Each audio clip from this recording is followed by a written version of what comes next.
What's up everybody, Subaru fan here.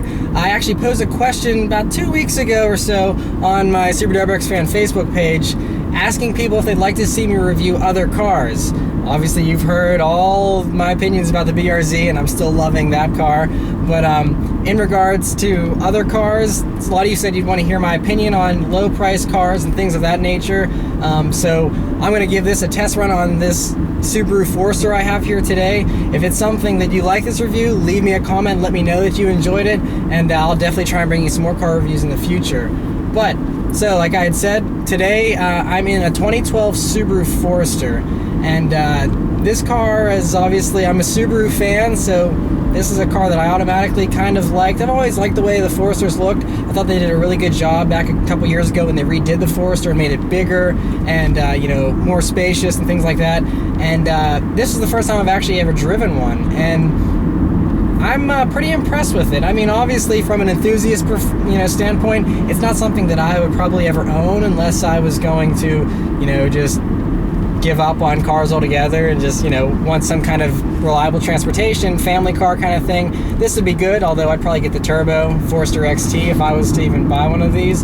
But this here is the standard base model Forester. It's got the 4-cylinder engine. It's a 2.5 liter, puts out about 180 horsepower or so, and it's really, as far as power goes, while we're on that topic, it's pretty sufficient. I mean, the gas and brake pedals are kind of touchy on this car, which is kind of annoying at times, but it makes up for the fact the car only has 180 horsepower because it gives it an eagerness, and the car kind of has a jumpy personality to it, so you never have to second guess pulling out into an intersection, not thinking you have enough power to make it out of the way of whatever car is coming your way or anything like that. It's really nice in that regard.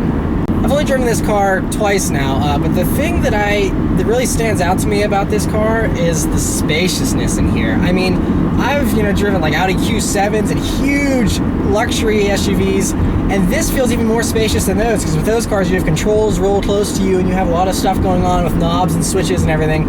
This car, it's very simple, but that gives it such a spacious area. It's so nice, the area that you're in. I mean, I have enough headroom in here. I feel like I'm in a gymnasium or something. It's just extremely, this is the most headroom I've ever experienced in any kind of SUV that I can think of in recent memory.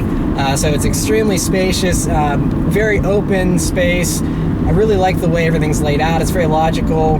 There's a few things that I have complaints about. For example, the radio volume knobs are extremely small. I have generally small hands to begin with, and these knobs are small for me. So if you have larger hands, I feel like you wouldn't even be able to like grab onto this knob. It's really strange how small the knobs are. The sound system's not too good. Again, this is a base spec car, so I don't expect it to have an amazing sound system, but it was a bit tinny. I mean, it gets the job done, but definitely didn't impress me with the sound system at all either. The car is nice and quiet though. It's very refined. It handles well. Going around corners and stuff, it doesn't have as much body roll as some other SUVs that I've driven. It's very controlled. Really like the way it drives. And to actually get the job of driving done, this steering wheel that they have on the car is really nice. So this is a vinyl unit on this one because this is a base model, but it feels really good. It still feels high quality. It's not like a super cheap plastic steering wheel. The only complaint I have with this steering wheel is the way that the buttons on the steering wheel are laid out. There's no buttons on the left-hand side, and then the right-hand side has the cruise control all in one little area there. I prefer a sock for a cruise control that's mounted to the steering column. There's also a huge amount of storage space in this car to go along with the roominess. I mean, there's this huge cubby hole you have right below your heat and air conditioning controls. You have another big thing here. You have huge spaces in the doors for stuff. You have a huge armrest here that has a bunch of stuff in it. I mean, there's all kinds of space in this car to store things. Obviously, they were thinking of moms and dads that have tons of stuff and kids and things. You gotta store things everywhere. This car is definitely built for that kind of demographic. Not someone like me, a single bachelor. I don't need all this space for stuff. I don't even know what I would put in all these things. Also, a few notes. While you're driving this car, it has a very open greenhouse. The windows are really large. Everything, visibility-wise, is excellent. but at the same time, the car doesn't feel big. It's not like a huge car. It's an SUV and stuff, but it doesn't really feel much bigger than my Legacy as far as driving it goes. I'm not like, paranoid when I'm in lanes to make sure that I'm, fitting in the lane like I would be if I was driving an Audi Q7, where you're constantly nervous because the car is just so big and it feels big. This car doesn't feel big.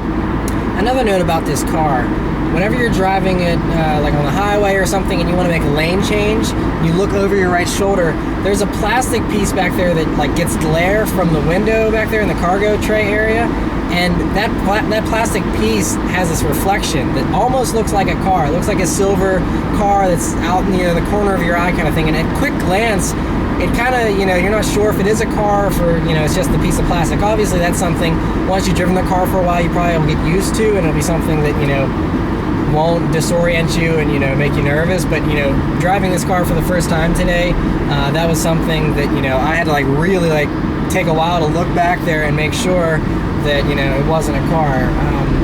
But other than that, like I said, ergonomics, visibility, drivability, everything's great for a daily driver. Very comfortable. The seats are supportive. The material's nice and soft. The elbow pad here that you rest your elbow on is really thick, cloth that's padded, and it's really nice. This is a 4-speed automatic in this car. 4-speed is pretty, dinosaur age as far as transmissions go now, but it does the job. It's not like the car is sitting at an extremely high RPM. Like I'm at 65 miles an hour right now. I'm going at about 2,500 RPMs. So it's not bad. Obviously, it would benefit from a 6-speed, because that way you get better gas mileage for, long trips and things like that. But really, there's nothing about this car that I can complain about. It's a great car. If you're looking for something that's just a dependable, roomy daily driver for hauling the kids around, or if you have large items you're constantly moving, this car would be really nice. If I was in that kind of position, I'd probably definitely go with the turbo model, just because putting a turbo in anything makes it better, right? So that's why I would go with the turbo. But otherwise, it's a really nice car. I don't have many complaints about it. So let me know what you think about the Forester. These are really common in my area right now. They're everywhere. And so, this is a car that I'm sure you've seen around a lot. So let me know what you think about the way it looks. And let me know if there's things in the review that I didn't include that you'd like to see, such as, more exterior talk or more interior talk, anything like that. Definitely let me know. So if you like this review, please give it a thumbs up, leave me a comment, let me know what you think I can improve. And if there's enough demand for more reviews, then I'll actually probably start a second channel featuring just, reviews of everyday kind of cars and things like that. So let me know what you think.